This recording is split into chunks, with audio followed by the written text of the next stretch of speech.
Why Starship first orbital flight is even more important than SpaceX thought.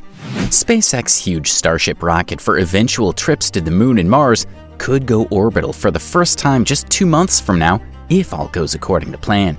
SpaceX is developing the Starship to take people and cargo to the Moon, Mars, and beyond.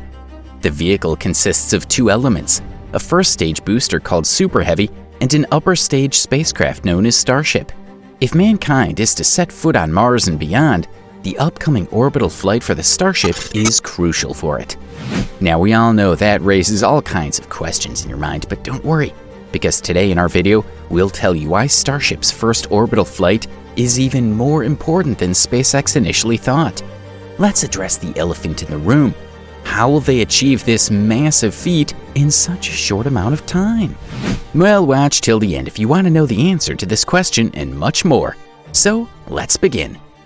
Starship and Super Heavy are both designed to be completely and rapidly reusable, and both will be powered by SpaceX's new Raptor engine, 33 for Super Heavy and 6 for Starship.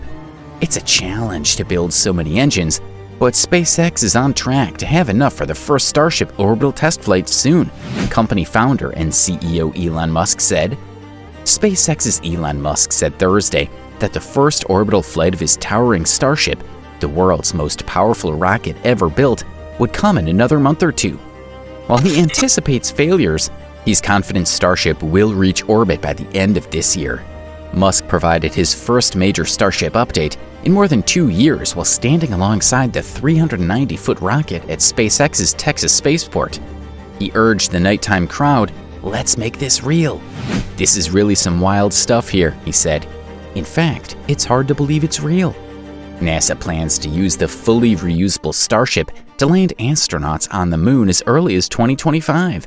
Musk, meanwhile, hopes to deploy a fleet of Starships to create a city on Mars, hauling equipment and people there. For now, the initial flights would carry Musk's internet satellites called Starlinks into orbit. There will probably be a few bumps in the road, but we want to iron those out with satellite missions and test missions before putting people on board, he said. SpaceX's Super Heavy first-stage booster has yet to blast off, but the futuristic bullet-shaped steel Starship, perched on top and serving as the upper stage, successfully launched and landed on its own last May, following a series of spectacular explosions. The rocket ship soared more than 6 miles. The top technical hurdle for Starship currently is the development of its second generation of Raptor engines, which power the rocket and its booster. Each Starship requires 7 Raptor engines, and each Super Heavy booster will need 33 engines. A crisis in Raptor engine development late last year led to the departure of a SpaceX executive. Musk said that Raptor is the problem I'm spending the most time personally working on, alongside the development of a full self-driving at Tesla. The Raptor 2 engines represent an almost complete redesign, compared with the first generation, Musk said, but are significantly simplified and more powerful. Raptor 2 also cost about half as much to build, he said, and production is ramping up. The company is close to achieving a production rate of a Raptor 2 engine per day, he said. While SpaceX will need to develop Starship's interior and life support systems, with contracts to deliver both NASA astronauts and private passengers to the Moon in the next few years, Musk said the company is not focusing a lot on the issue currently. He pointed to SpaceX's experience building life support systems for its Dragon spacecraft, which have flown 18 people safely to low Earth orbit to date. This is not all. SpaceX is awaiting approval from the Federal Aviation Administration before proceeding with Starship's next phase, going into orbit. Musk said he expects the go-ahead in March and that the rocket should be ready to fly by then as well. That would put the launch in the next couple of months, he added. If the FAA demands more information about potential environmental impacts or lawsuits emerge, Musk said Starship launches could move to NASA's Kennedy Space Center in Florida. But that would delay the first orbital launch by more than half a year, he noted. The full-size Starship is massive, taller than NASA's past and present moon rockets, which approximately double the liftoff thrust.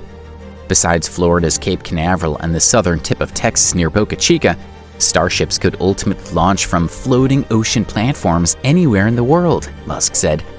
He envisions Starships launching 3 times a day, rapid reusability, with refilling stations in space for the longer destinations like Mars.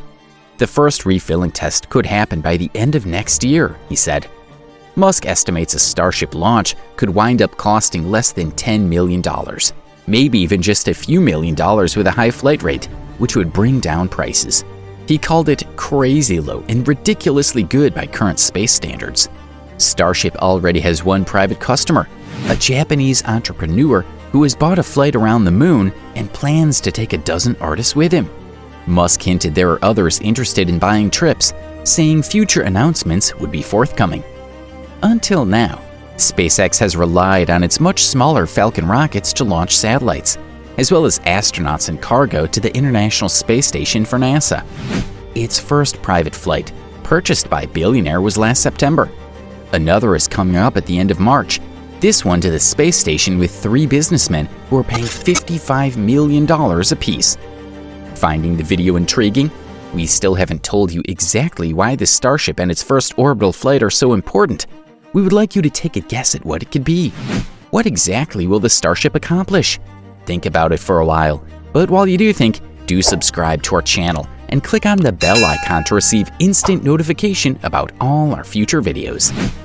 The past year saw a historic breakthrough in private human spaceflight for multiple companies, including SpaceX, but the perception of billionaires joyriding in rockets drew widespread public derision.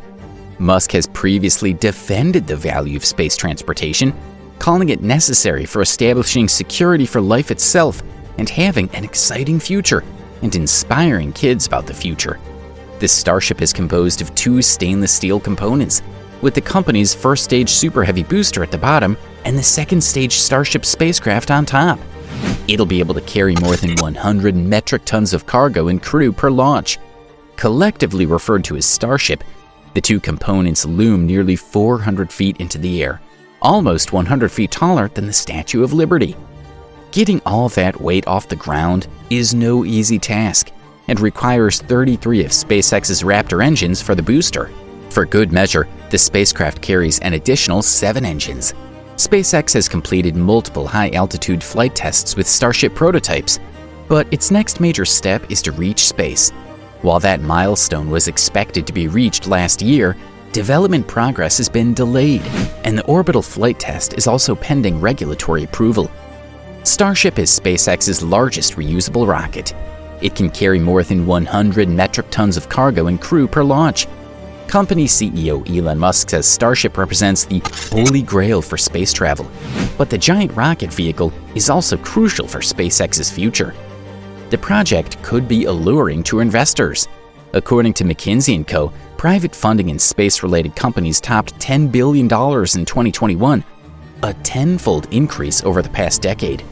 Traditionally, most of that funding is concentrated on activities closer to Earth, such as building out satellite communications, but there's some evidence that may be changing. Some experts have estimated that if SpaceX succeeds with Starship alongside Starlink, the company's global satellite internet venture, the space firm's valuation could skyrocket into the trillions of dollars. The sooner SpaceX gets approval for its first orbital flight, the sooner the company can work towards achieving these massive goals. So, do you think Elon Musk and SpaceX will be able to get the Starship up and running in time before it's too late? Let us know in the comments below. And if you want to watch more of our amazing videos, then stay tuned.